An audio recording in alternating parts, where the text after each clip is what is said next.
can our attitude or expectations affect our environment or what happens to us? Well, the CTMU divides the signature of reality, which is the symbol set of reality, and active symbols are the constituents of reality, being syntactis and telors.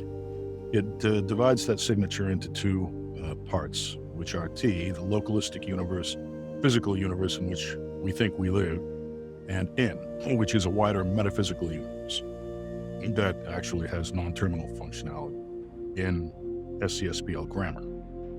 And in that metaphysical domain N, your range of control is far greater than it seems to be.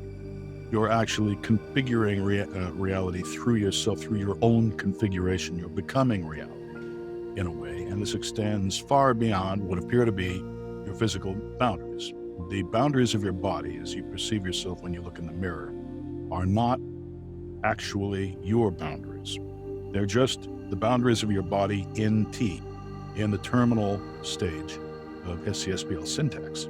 And that is, it's the veil of Mat, basically, it's illusory.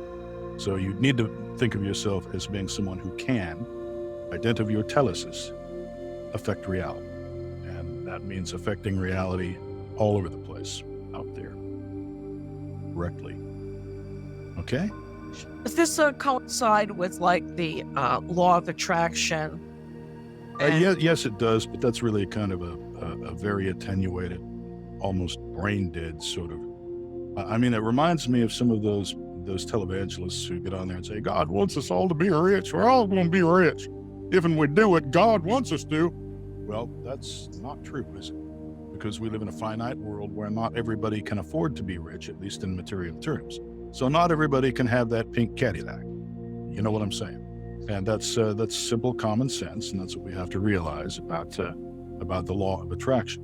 As far as attracting yourself to a higher state of being, that is something that is far more within the range of possible. Okay, I get that it's a simplistic take on, how the universe does work, but are there things we can do to help to increase our metaphysical effect on it? Yeah, well, of course, learn what reality is, start to visualize how you relate to reality, and cooperate with others who have the same level of awareness. And of course, that will not only help define your own telesis, but will allow your telesis to merge with those of others, at which point it becomes far more powerful.